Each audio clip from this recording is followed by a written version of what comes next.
옆 사람과 다시 한번 말씀의 제목으로 인사하겠습니다. 사람이 내게 어찌하리까? 네.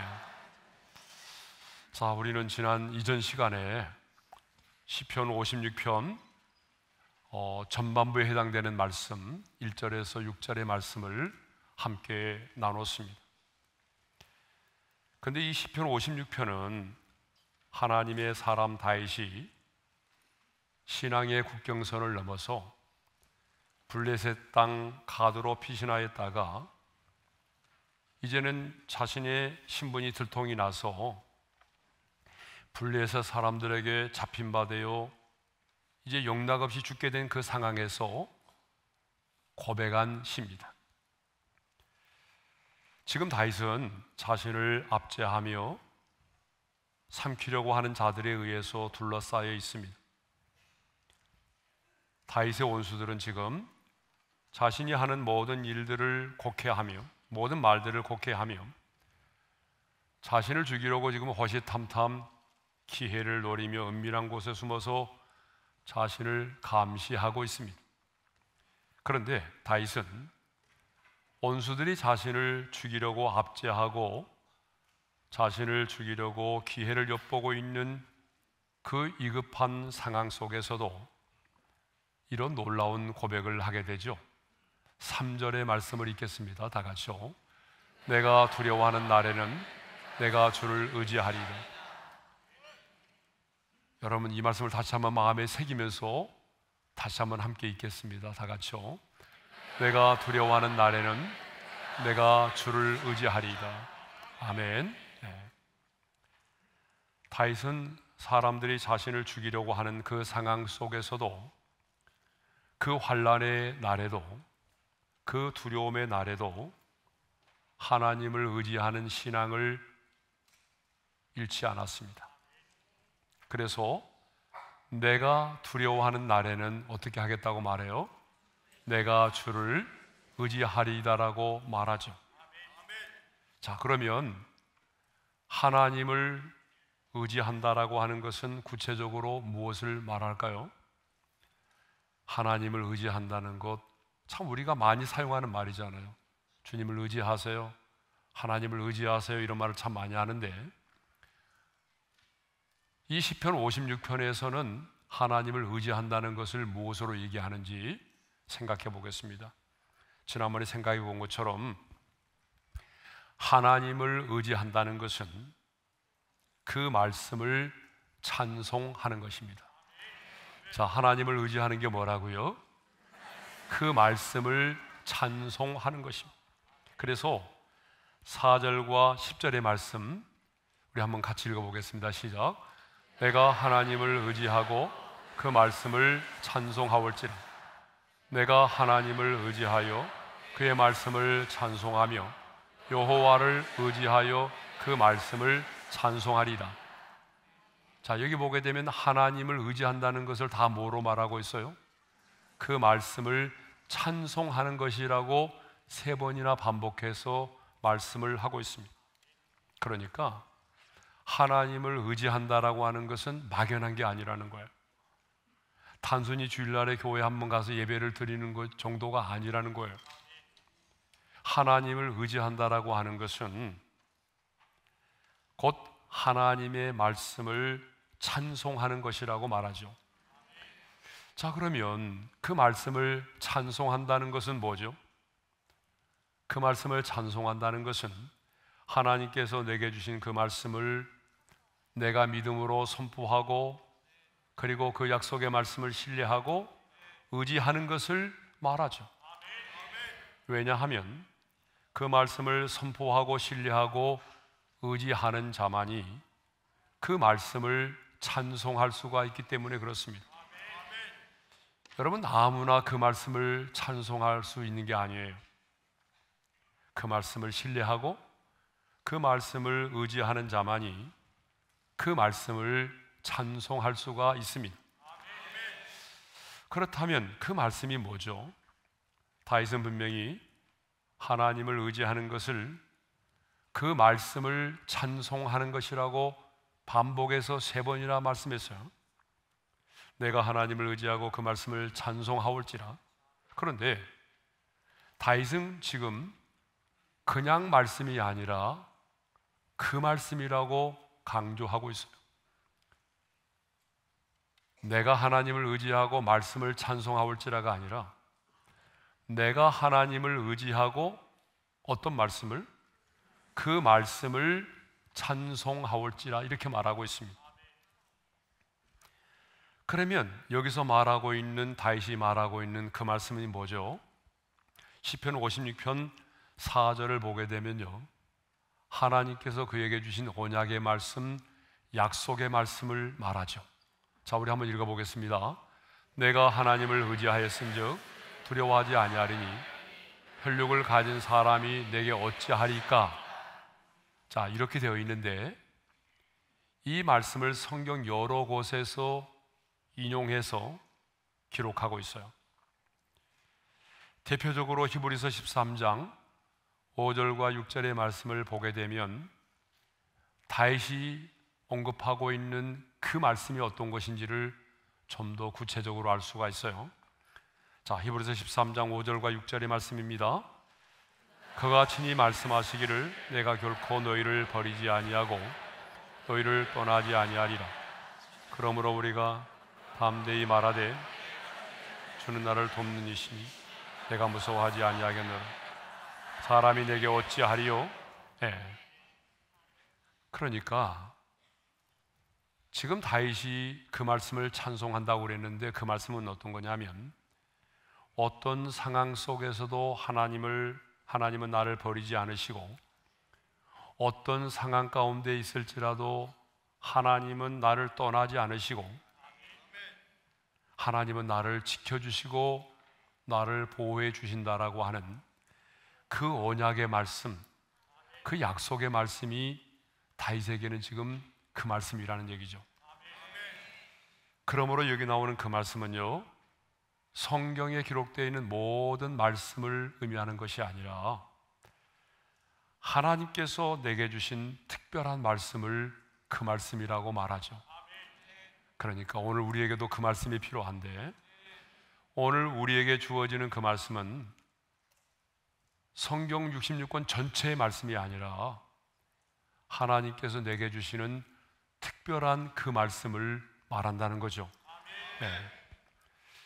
지금 다윗에게는 하나님께서 내게 주신 내가 너를 버리지 아니하고 내가 너를 떠나지 아니하고 내가 너를 도와주겠다라고 하는 그 말씀이 다윗에게는 그 말씀이었어요. 이렇게 하나님이 내게 주신 그 말씀이 있었기 때문에 다윗은 두려워할 수밖에 없는 그 상황 속에서도 하나님이 주시는 그 약속의 말씀을 붙잡고 찬송할 수가 있었습니다. 10절의 말씀을 읽겠습니다. 다 같이요.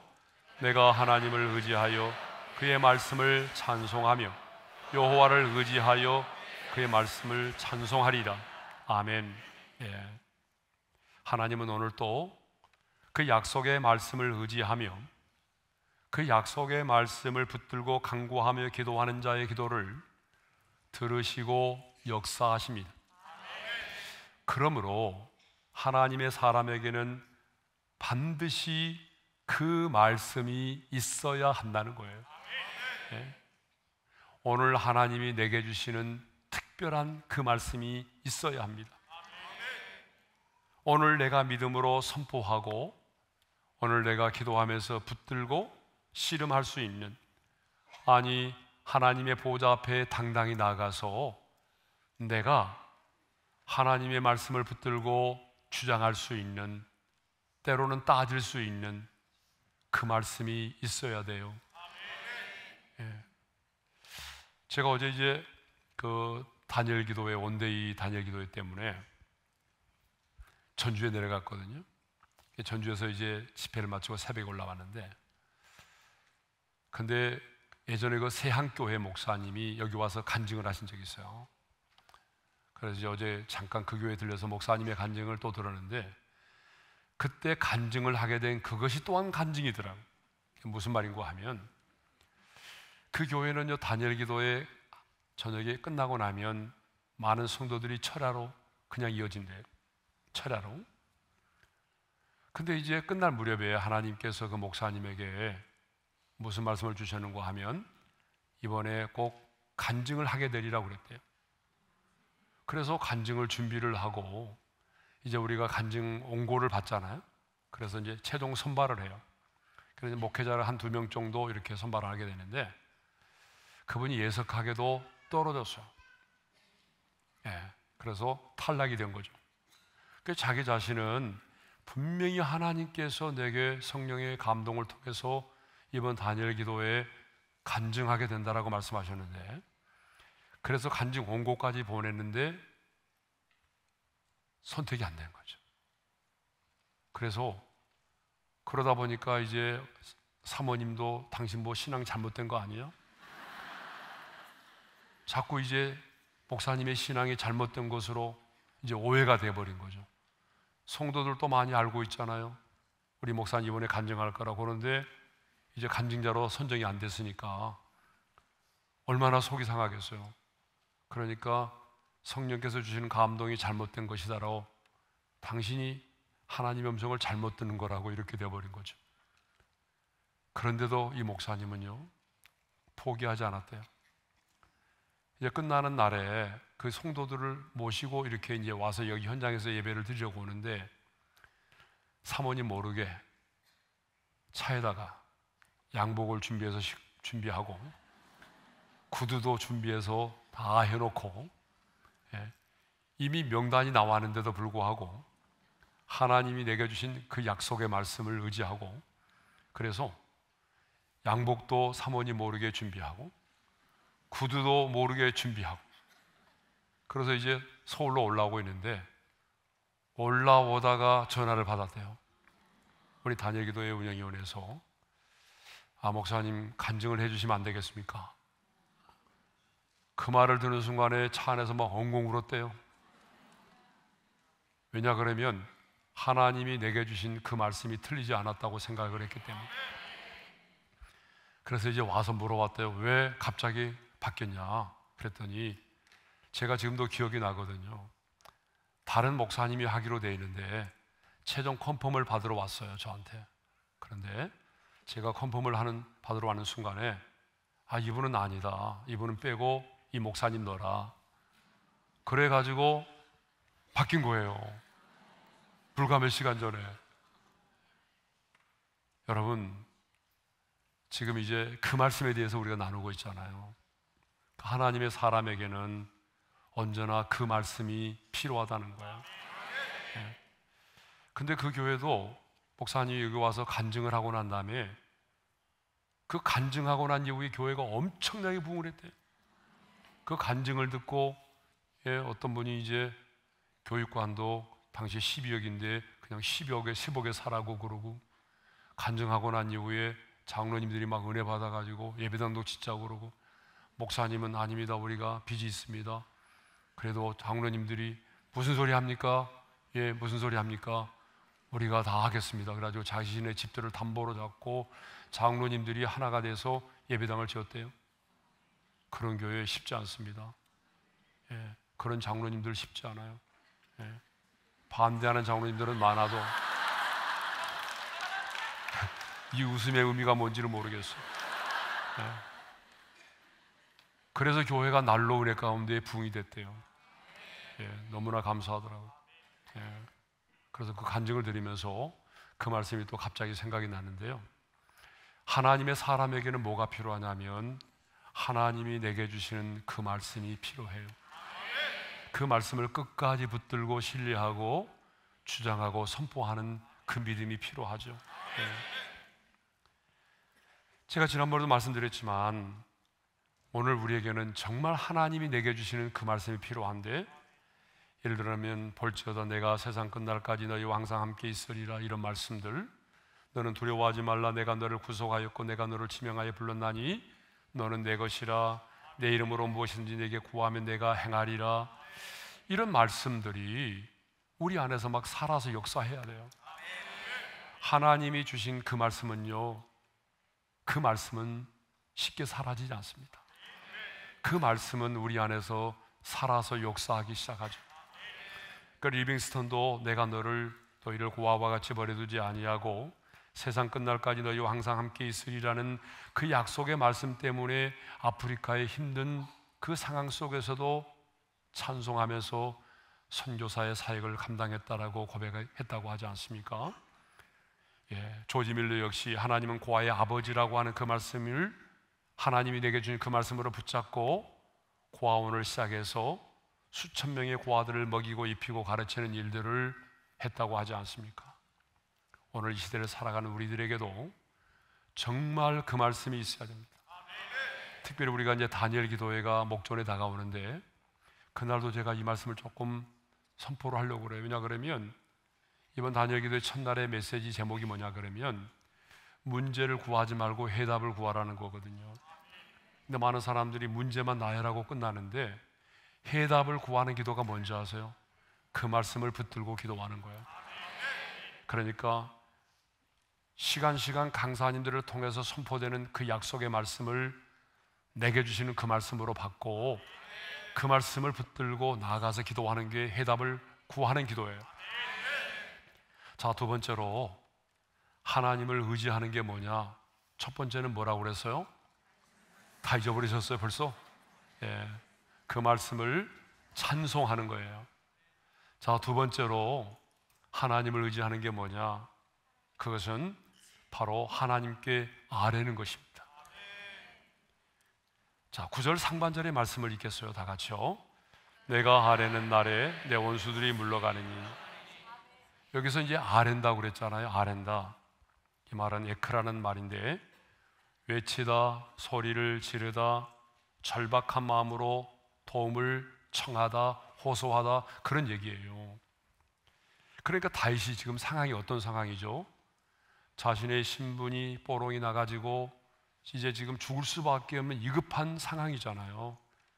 그때 하나님 앞에 아뢰는 거니까 얼마나 간절함으로 절박한 심정으로 기도를 했겠어요. 그죠? 그래서 성경은 여러 곳에서 아랜다라고 하는 것을 기도라고 말하고 있어요. 대표적으로 우리가 잘 알고 있는 말씀 빌립보서 4장 6절에서 8절의 말씀을 읽겠습니다. 다 같이요. 아무것도 염려하지 말고 다만 모든 일에 기도와 간구로 너희 구할 것을 감사함으로 하나님께 아뢰라.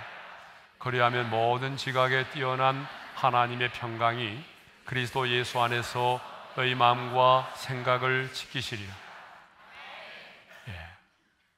8절을 읽지 않아도 돼요. 거기 보게 되면 뭐라고 말하고 있어요?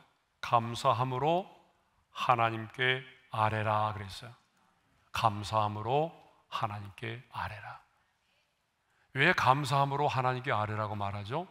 하나님께서 내 기도를 들어주실 것을 너무나 확신하기 때문에 감사함으로 아뢰는 거예요. 하나님이 정말 내 기도를 들어주실까 말까 확률로 접근하는 사람은 감사가 나오지 않죠. 그런데 기도를 확률로 보지 않고 내가 기도하면 하나님이 이 기도를 들어주신다고 하는 확신이 있기 때문에 감사함으로 아뢰라고 그랬어요. 그러니까 아뢰다는 게 뭐예요? 기도라는 거예요. 기도. 자, 그렇습니다. 우리는 오늘 이 밤도 하나님께 아뢰기 위해서 이 자리에 왔어요. 하나님의 보좌 앞에 나가서 내 마음도 아뢰고 내 속상한 마음도 아뢰고 또한 내 결심도 아뢰고 내가 필요한 것들도 하나님께 아뢰고 하나님의 뜻을 가르쳐 달라고 또 아뢰고 이 아뢰는 게 뭐예요? 이게 바로 기도라는 거죠. 자, 그러면 하나님을 의지하는 자가 누리는 축복이 뭔지에 대해서 생각해 보겠습니다. 하나님을 의지한다는 게 두 가지였는데 첫째가 뭐였어요? 그 말씀을 찬송하는 것. 두 번째로 하나님께 아뢰는 것. 자, 그러면 이렇게 우리가 하나님을 의지하면 하나님께서 하나님을 의지하는 자가 누릴 수 있도록 주시는 축복이 있어요. 그 첫 번째 축복이 뭐냐 그러면 두려워하지 않는다라고 하는 거예요. 자, 4절 하반절의 말씀을 읽겠습니다. 다 같이요. 내가 하나님을 의지하였은즉 두려워하지 아니하리니 혈육을 가진 사람이 내게 어찌하리까? 거기 보게 되면 두려워하지 않는다는 말이 나오죠. 다윗은 하나님을 의지한 자의 모습이 어떤 것인가를 우리에게 보여주고 있어요. 그러면서 혈육을 가진 사람이 내게 어찌하리까?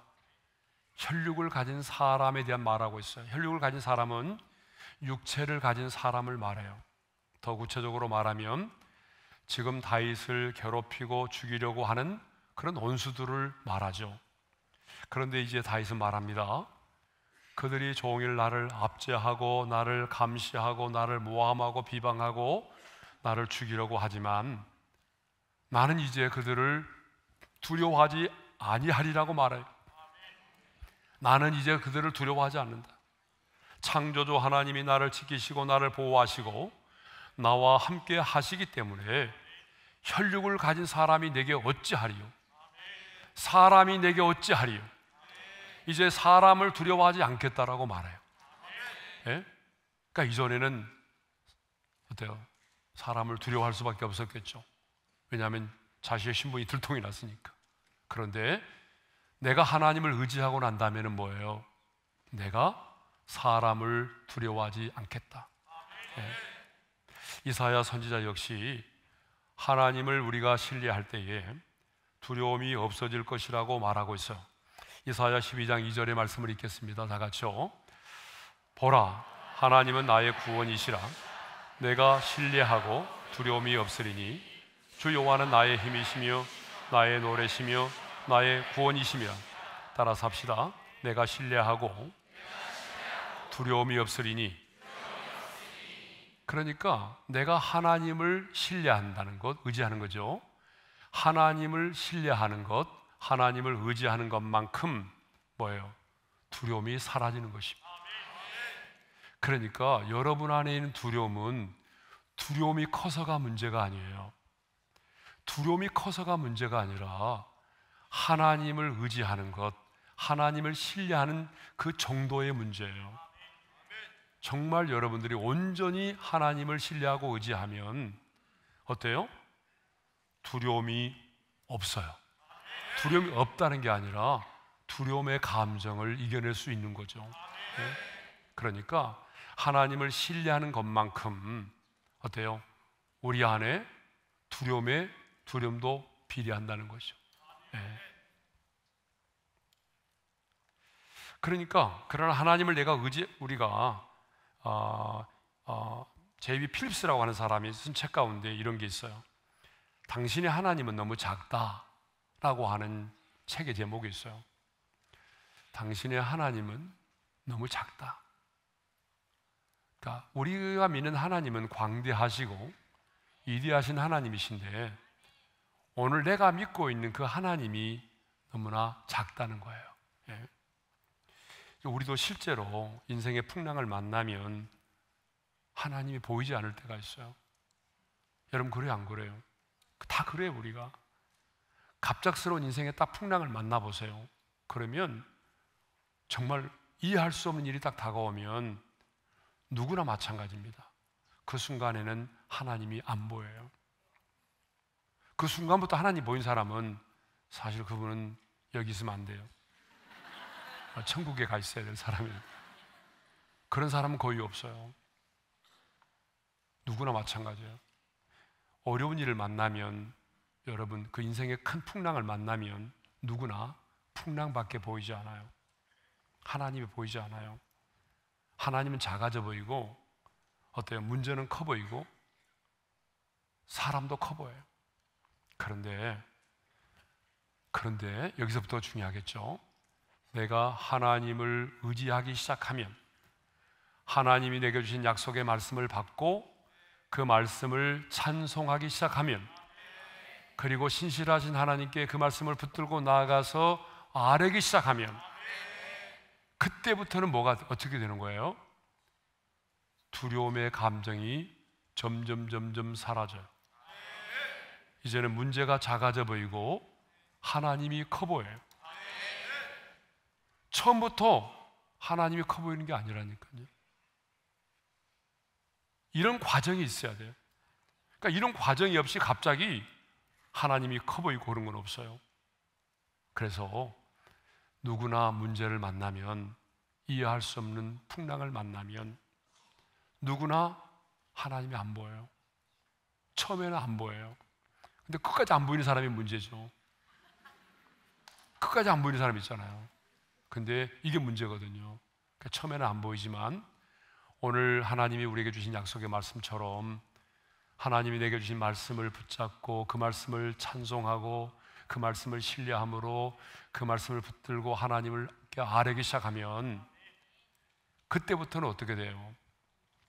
두려움이 점점 사라지기 시작합니다. 하나님이 커 보이고 풍랑은 작아져 보이고 사람도 작아져 보이는 거예요. 다인 역시 그랬어요. 다인 역시 블레셋 가동 앞에서 처음에는 어땠을까요? 자신의 신분이 지금 뽀롱이 났잖아요. 안전하게 살아보려고 여기까지 왔는데 그 가드왕의 신하들이 얘기하는 것 보니까 아, 저 친구 누군지 아세요? 저놈이요, 우리 장수 골리앗을 죽인 놈이에요. 그래서 이스라엘 백성들이요, 다윗은 만만이라고 했던 놈이에요. 근데 이놈이 우리한테 들어왔어요. 지금 이렇게 말하잖아요. 수뚝수뚝거리잖아요. 그러면 다윗이 또 눈치가 빠르잖아요. 다 들었어요. 그때 어땠을까요? 아, 이제 나 죽었구나. 가동 앞에서 자기가 또 연기를 막 시작하잖아요. 침을 흘리고 벽을 팍팍 긁어가면서 미친놈 연기를 하잖아요. 그때의 그 연기를 하는 자신의 모습이 얼마나 초라하게 보였을까요? 이스라엘 왕으로 기름 부음 받은 자가 적국의 왕 앞에서 살아보겠노라고, 죽지 않고 살아보겠노라고 연기를 하면서 침을 막 질질 흘리고, 그럴 때에 한편으로는 자신의 모습이 얼마나 초라하게 보였겠어요? 여러분 그러지 않았겠어요? 아, 나는 정말 생각했던 것보다 연기를 너무 잘하고 있네, 막 그랬을까요? 그러지 않아요. 자신의 모습이 너무 초라하게 보였어요. 내가 어쩌다가 여기까지 와가지고 이렇게 됐을까? 자신의 모습이 너무 초라하게 보이고, 블레셋의 가드왕은 너무 커 보이고, 하나님은 작아져 보이고, 막 그랬을 거예요. 이게 다윗의 심정이에요. 그런데 그 말씀을 찬송하고 하나님이 내게 주셨던 그 말씀을 붙잡고 그 말씀을 찬송하고 하나님께 아뢰기 시작하니까 드디어 이제 하나님이 보이기 시작한 거예요. 두려움이 사라지기 시작한 거예요. 그래서 이렇게 당당하게 말하잖아요. 사람이 내게 어찌하리까? 네가 나를 죽일 수 있다고 생각해? 너희들이 나를 죽일 수 있다고 생각해? 이런 당당함이 생긴 거죠. 네. 언제 이 고백을 했어요? 왕으로 보좌에 앉아 있을 때가 아니에요. 이 고백은요, 그가 왕으로서 왕궁에서 한 말이 아니잖아요. 블레셋 사람들에게 잡혀있던 상황에서 한 고백이라는 거예요. 원수들에 의해서 사방으로 둘러싸여 있을 때의 한 고백입니다. 언제 죽을지도 모르는 그 절박한 상황 속에서 다윗이 고백했던 놀라운 신앙의 고백입니다. 사람이 내게 어찌하리까? 한번 따라서 합시다. 사람이 내게 어찌하리까? 근데 여러분, 이 말을 잘 사용해야 돼요. 부부싸움 하면서 사람이 내게 어찌하리까? 여러분, 잘못하게 되면 여러분들 이 말씀 때문에 더 크게 부부싸움이 더 크게 될 수도 있어요. 그러잖아요, 여러분. 부부싸움 하면서 집에 들어가가지고, 그래요, 하나님이 오늘 목사님 통해서 이 말씀 주셔서 사람이 내게 어찌하리까? 막 그러면 여러분 골치 아픈 거죠. 그렇게 쓰라고 준 게 아니죠. 여러분, 사람이 내게 어찌하오리까? 이 고백은요, 아무나 할 수 있는 고백이 아닙니다.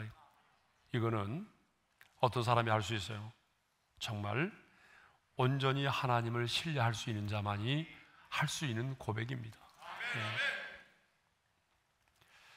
자, 두 번째로 하나님을 의지하는 자가 누리는 축복 두 번째는 뭐냐면, 내 원수가 물러가게 된다라고 하는 거죠. 하나님을 의지하면 어떤 일이 일어나는가? 그 두 번째 축복이 뭐냐면, 내 원수가 물러가게 된대요. 9절의 말씀을 읽겠습니다. 다 같이요. 내가 아뢰는 날에 내 원수가 물러가리니 이것으로 하나님이 내 편이심을 내가 아나이다. 그러니까 다윗은 뭘 알았다고 말하죠? 내가 하나님께 아뢰면 내 원수가 물러간다는 것을 알았어요. 근데 여기서 물러간다고 그랬지 사라진다라고 말하지 않고 있어요. 여러분, 원수는 사라지지 않아요. 물러간다고 그랬죠. 물러간다는 말은 무슨 말이겠어요? 다시 올 수 있다는 얘기예요. 사라지지 않아요. 여러분, 우리가 영적인 전쟁에서 아무리 악한 영을 물리쳐도 그 악한 영이 사라지는 법은 없어요. 성경 어디에서 귀신이 사라졌다 이런 말은 없어요. 연기가 사라지지 귀신은 사라지지 않아요. 그러니까 떠나가는 것이고 물러가는 거잖아요. 예?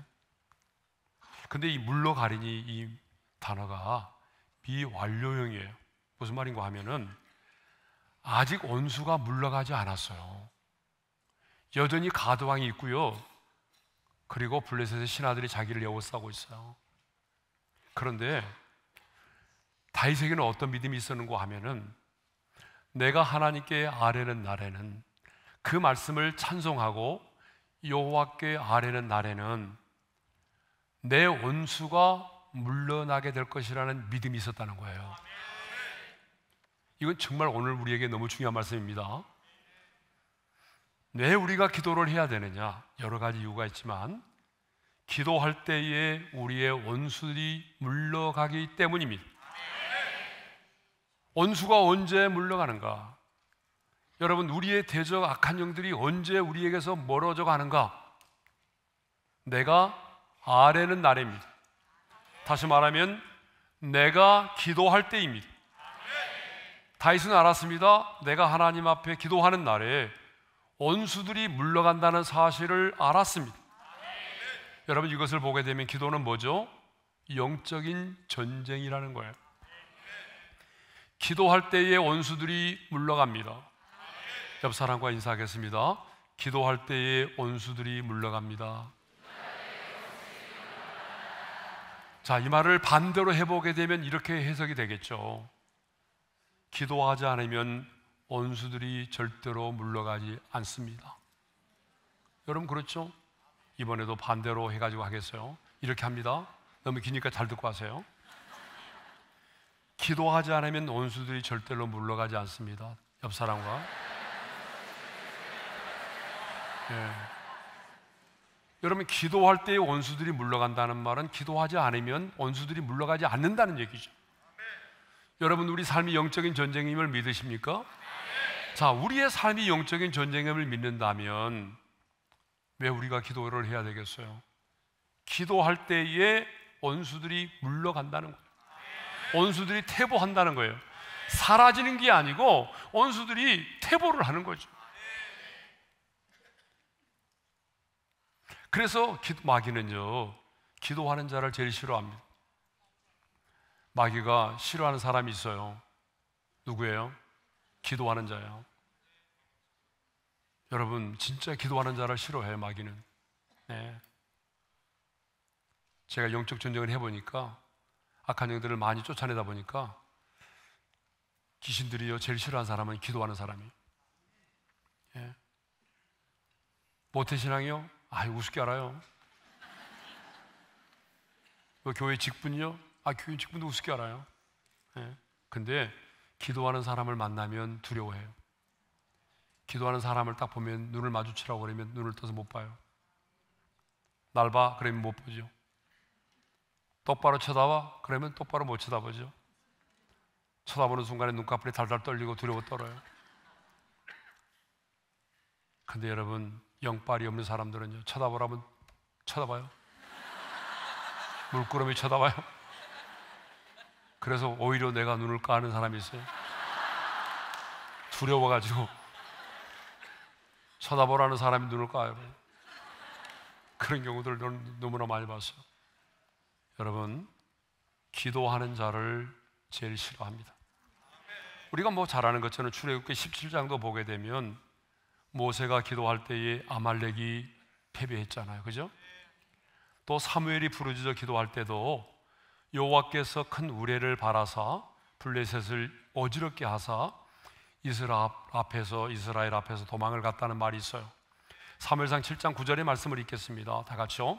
사무엘이 젖먹는 어린 양 하나를 가져다가 온전한 번제를 여호와께 드리고 이스라엘을 위하여 여호와께 부르짖음에 여호와께서 응답하셨더라. 어떻게 응답하셨는지 그 다음 절을 읽겠습니다. 사무엘이 번제를 드릴 때에 블레셋 사람이 이스라엘과 싸우려고 가까이 오매 그날에 여호와께서 블레셋 사람에게 큰 우레를 발하여 그들을 어지럽게 하시니 그들이 이스라엘 앞에 패한지라. 여호와께 부르짖었더니 여호와께서 응답을 하셨는데 어떻게 응답하셨냐 그러면 그날에 여호와께서 블레셋 사람에게 큰 우레를 발해서 그들을 어지럽게 하셨다라고 말해요. 자, 그런데 9절에 보게 되면 정말 우리에게 도전이 되는 말씀이 또 나와요. 자, 9절의 말씀을 읽겠습니다. 다 같이요. 이것으로 하나님이 내 편이심을 내가 아나이다. 이것으로 하나님이 내 편이심을 내가 아나이다라고 말해요. 뭐예요? 내가 기도하는 날에 기도할 때 하나님을 아뢰므로 인해서 원수가 물러간다고 그랬잖아요. 그런데 다윗은 그 원수의 물러감을 통해서 이것으로 하나님이 내 편이심을 내가 아나이다라고 말하고 있어요.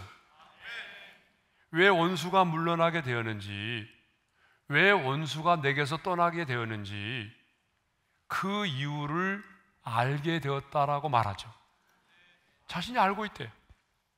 그것은 내게 뭐 담력이 있어서가 아니라, 내 의지가 강해서가 아니라, 내가 능력이 있어서가 아니라 하나님이 내 편이 되어 주셨기 때문이라는 겁니다.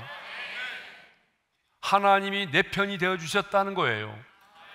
다른 말로 말하면 하나님이 나를 도우셨기 때문이라는 거죠. 그래서 이전 성경에서는 뭐라고 말하냐면 하나님이 나를 도우심인 줄 아나이다라고 말하고 있어요. 그러니까 내가 기도할 때에 그 원수가 물러가는 것을 통해서 하나님이 내 편이심을, 하나님이 나를 도우신다는 사실을 내가 아나이다. 여기 아나이다라고 할 때 아나이다의 동사가 단순한 지식을 말하는 것이 아니에요. 여기서 말하는 아나이다라고 하는 단어가 아주 실제적이고 생생한 경험을 통해서 구체적으로 알게 되었음을 말합니다. 그러니까 경험을 통해서 알게 되었다는 얘기죠. 이게 중요한 거예요. 여러분, 내가 기도할 때에 원수가 내게서 어때요? 떠나가는 것, 원수가 물러가는 것, 이것을 어떻게 알았다고요? 지식으로 아는 게 아니에요. 실제로 경험을 통해서, 생생한 경험을 통해서 알게 되었다는 거예요. 이게 바로 아나이다입니다. 여러분, 그렇습니다. 우리가 아무리 다른 사람에게 얘기해도요, 이것을 경험하지 않은 사람은 몰라요. 그러니까 여러분들이 통창에 나가가지고 내가 기도했는데 이렇게 되었다라고 말하면 여러분 어떻게 된지 아세요? 그 자리에서 박살나는 거예요. 예? 너 완전 예수 믿더니 뭐 또라이 됐네, 또라이. 여러분, 그 사람들 입장에서는 이게 아무리 얘기해도 이게 이해가 안 되는 거죠. 예? 근데 여러분, 경험을 통해서, 실제적으로 생생한 경험을 통해서, 기도를 통해서 영적인 전쟁에서 승리한 사람들은 알아요. 아, 내가 하나님 앞에 거룩한 손을 들고 그 말씀을 찬송하고 하나님의 보좌 앞에서 그 말씀을 붙들고 기도했더니 정말로 악한 영들이 떠나갔구나. 7개로 떠나가는 것을 내가 경험했잖아요. 여러분, 그렇게 아는 거예요. 머리로 아는 것은요, 아무 힘이 없어요. 저는 우리 성도들이 다윗처럼 하나님을 경험해서 알 수 있기를 원합니다. 다윗은 그랬잖아요. 사울 왕에게 귀신 들렸을 때도 그가 어때요? 찬양할 때에 떠나갔잖아요. 다 경험했잖아요. 머리로 아는 게 아니잖아요. 여러분, 머리로 알아봐야 무슨 소용이 있어요? 실제로 경험을 해야지. 예. 세 번째가 뭐냐면, 자, 하나님을 의지하는 자가 누리는 축복. 세 번째, 생명을 사망에서 건지심을 받는다. 사망에서 건지심을 받는다라고 하는 거예요. 자, 13절 상반절의 말씀을 읽겠습니다. 다 같이요. 주께서 내 생명을 사망에서 건지셨습니다. 자, 주께서 내 생명을 사망에서 건지셨음이라고 말하죠. 다윗은 자신의 신분이 들통이 나서 이제 죽을 수밖에 없는 상황 가운데 있었지만 가드 왕이 미친 채 하는 자신의 연기를 보고 속아 넘어감으로 살아남게 되었잖아요.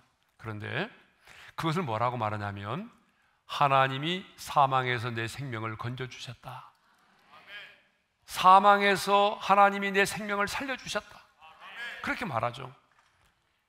여러분, 우리도 사망에서 생명으로 옮겨진 사람들 아닙니까? 우리도 예수를 믿음으로 어때요? 사망에서 생명을 얻은 사람들이거든요.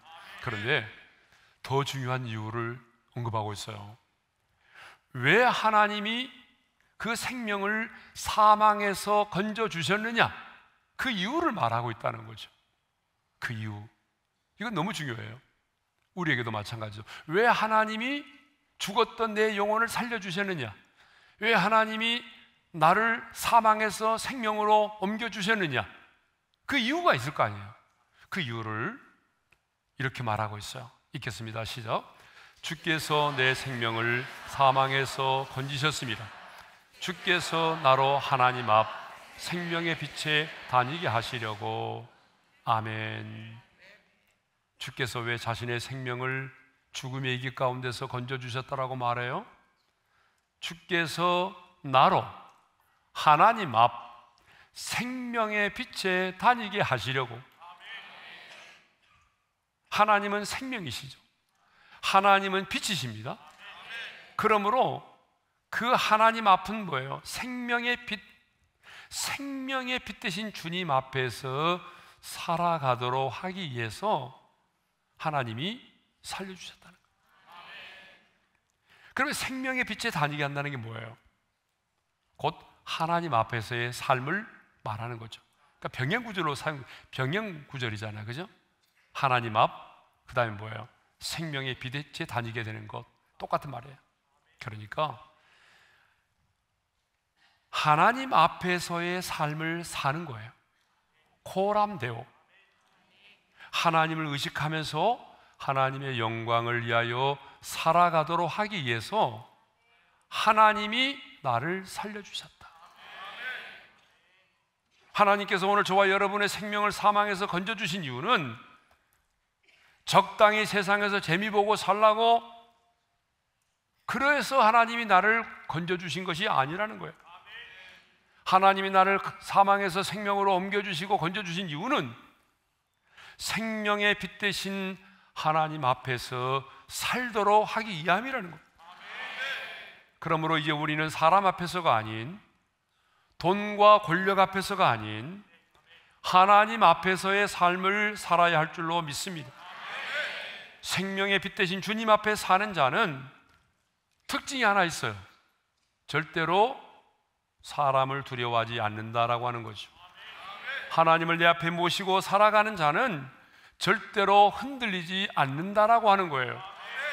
그러니까 하나님 앞에서의 삶을 사는 사람의 특징이 뭐냐면 흔들리지 않는다. 인생의 쓰나미가 몰려와도, 이해할 수 없는 풍랑이 겹겹이 다가와도, 다른 사람들이 보게 되면 그 사람의 인생은 끝장이다라고 말해도 그래도 어떻다는 거예요? 두려워하지 않고 흔들리지 않는다는 거예요. 사람을 두려워하지 않는다는 거죠. 하나님을 내 앞에 모시고 살아가는 자는 절대로 흔들리지 않습니다. 그래서 다윗은 시편 16편 8절에서 이렇게 말하고 있어요. 다 같이요. 내가 여호와를 항상 내 앞에 모심이 그가 나의 오른쪽에 계심으로 내가 흔들리지 아니하리로다.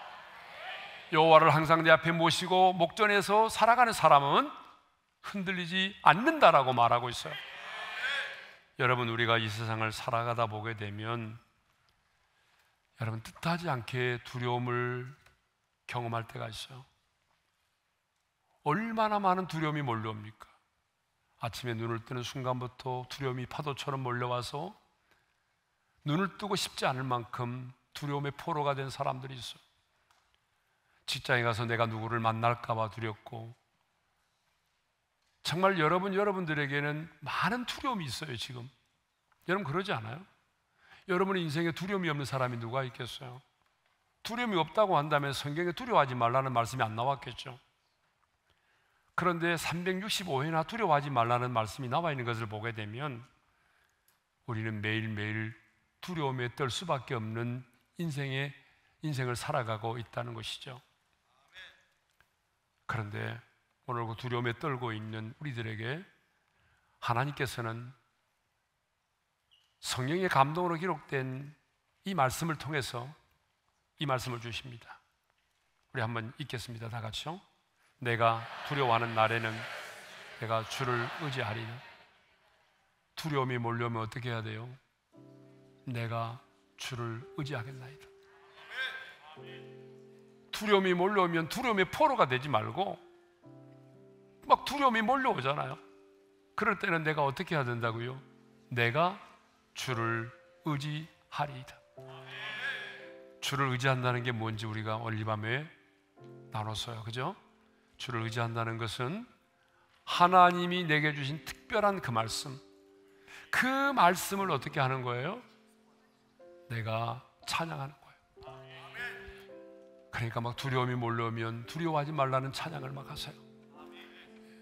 누군가를 막 죽이고 싶고 분노하고 싶으면 용서와 같은 그런 찬양을 하세요. 내 인생이 너무나 광야 한복판에 있으면 요즘에 광야에서라는 찬양도 있잖아요. 그런 찬양을 막 부르세요. 그 말씀을 찬송해요. 그리고 그 말씀 붙들고 하나님 앞에 가서 아뢰세요. 우리가 따질 때가 있어요. 하나님 분명히 내게 이 말씀 주시지 않았어요? 하나님 제게 이 말씀 주셨잖아요. 여러분, 이것은 우리가 하나님에 대해서 하나님 모욕하는 말이 아니에요.